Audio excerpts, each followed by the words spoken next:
안녕하십니까. 언제나 소비자 편에서 방송하는 콘스탄트 김입니다. 이번 시간에는 빌딩이 전국에 정말로 수백만 동 이상이 되거든요. 이 빌딩을 증여하거나 상속할 때 거기에 대한 평가 방법에 대해서 말씀 나누겠습니다. 빌딩 증여 상속 시 정말로 어마무시한 무시무시한 평가 방법을 알아보도록 하겠습니다. 증여 상속 시 부동산에 대한 평가 방법은 하나입니다. 바로 공정시가죠. 시가로 평가한다는 것이 되겠습니다. 다만 시가를 알 수 없는 경우가 많이 있겠죠. 거래가 빈번하지 않다 보니까 시가 형성이 안 되는 것들이죠. 그런 것들은 어쩔 수 없이 공정시가가 아니라 보충적 평가 방법에 의해서 평가해 왔습니다. 가령 토지 같은 경우에는 공시지가고요.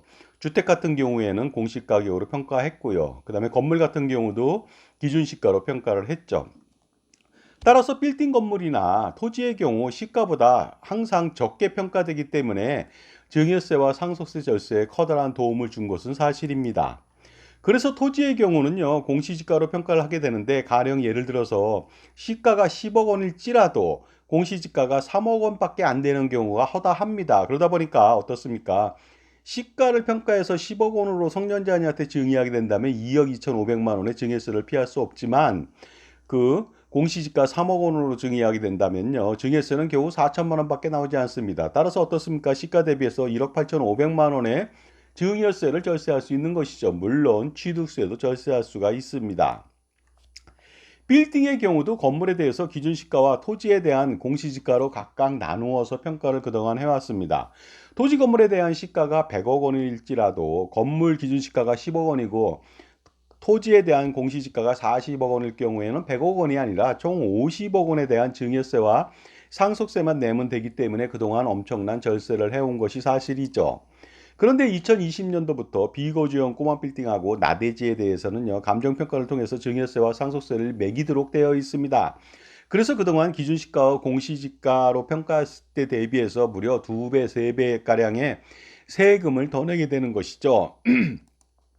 그런데 요즘은 꼬마 빌딩뿐만 아니라 일반 빌딩에 대해서도 감정평가로 과세를 하고 있는 추세라고 볼 수가 있습니다. 꼬마 빌딩 범죄에 들지 않는 고가의 대형 빌딩도 이제는 시가로 평가해서 증여세와 상속세 폭탄을 매긴다는 뜻이 되겠습니다.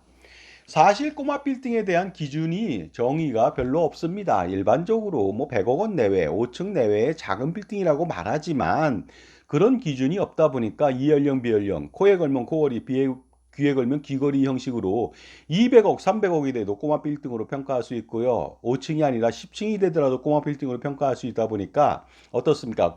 빌딩을 가지고 있다면 나는 꼬마 빌딩이 아니니까 시세 반영하지 않아도 돼. 이러한 아니란 생각을 하면 안 되겠습니다.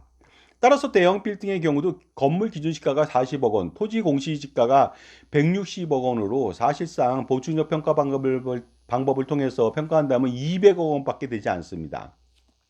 하지만 감정평가를 시세로 반영한다면은 시세 반영한다면 400억 내지 500억이 될 수도 있거든요.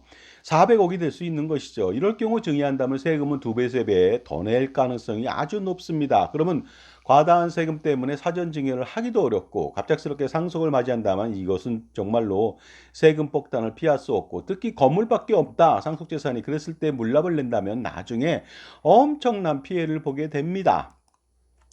만약 공시지가 등으로 평가해서 내 자녀한테 200억 원을 증여한다. 그러면 각각 50억 원씩 증여할 수가 있거든요. 이랬을 때는 1인당 20억 1,500만 원, 4명한테 80억 6천만 원의 증여세를 내면 됐던 것이 이제는 각각 100억 원씩 증여해야만 합니다. 따라서 증여세는 45억 1,500만 원이고요. 4명이라면 180억 6천만 원을 내야 되는데 어떻습니까? 시가, 감정평가 대비한다면 무려 100억 원을 더 내는 것이죠.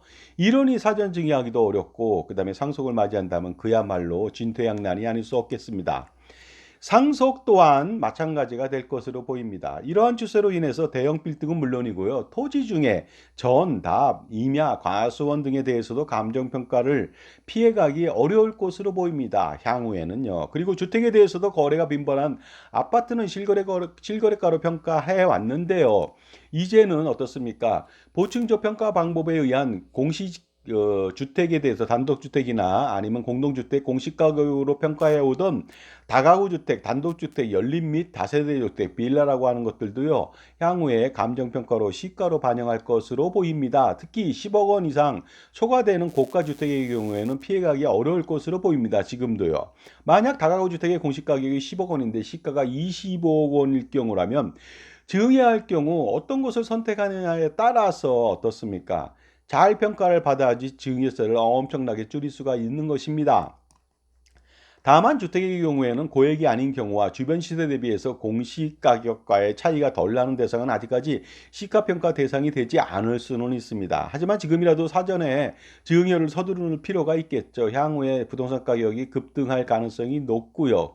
중요한 것은 사전에 증여하는 것이 훨씬 더 좋습니다. 그러니까 지금 증여하는 것이 가장 좋고요. 내년도는 차선 제기되고요. 시간이 점점 멀어질수록 증여할수록 증여세와 상속세 폭탄을 피할 수 없으니까 지금 바로 now 지금 증여하는 것이 가장 중요하겠습니다. 왜냐하면 또 특히 전면적인 시가 감정평가 시행 전에 마지막 열차를 탈 필요가 있다는 것입니다. 이러한 혼란스러운 증여세, 상속세, 과세 대상의 평가 방법의 가독에는요, 먼저 증여하는 편이 훨씬 더 나을 수가 있는 방법이죠. 그 다음에 당연히 그게 낫습니다. 따라서 공시지가하고 공시가격으로 평가해서 증여하면서 다양한 증여세 스킬을 절세 스킬을 발휘한다면 마지막이 될지도 모르는 증여세, 상속세, 절세가 정말로 가능하게 됩니다. 그리고 가족투자법인인 투자법인인 콘스탄트 김의 NGP 플랜 설립과 운영을 통해서 효과적으로 절세와 투자를 동시에 노리는 두 마리 토끼를 누릴 수가 있습니다. 할아버지, 아버지, 손자녀 3대에 거쳐서 어떻습니까? 100년 동안의 투자 우산하고 세금 우산을 펼쳐 제공할 수 있는 유일한 방법.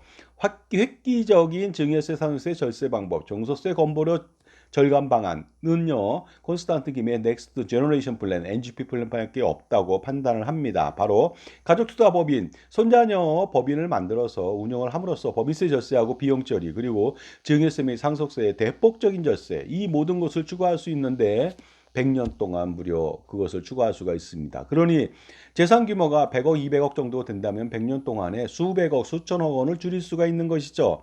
당연히 여러분들요, 콘스탄트 김의 NGP 플랜 반드시 어떻습니까? 실행해야 되고요. 세미나에 한번 참석해 보시기 바랍니다. 2024년도 10월 달에는 10월 4일 금요일 오후 2시, 10월 5일 토요일 오후 2시에 각각 하니까 커뮤니티를 통해서 게시판을 통해서 여러분들 신청해 보시기 바랍니다.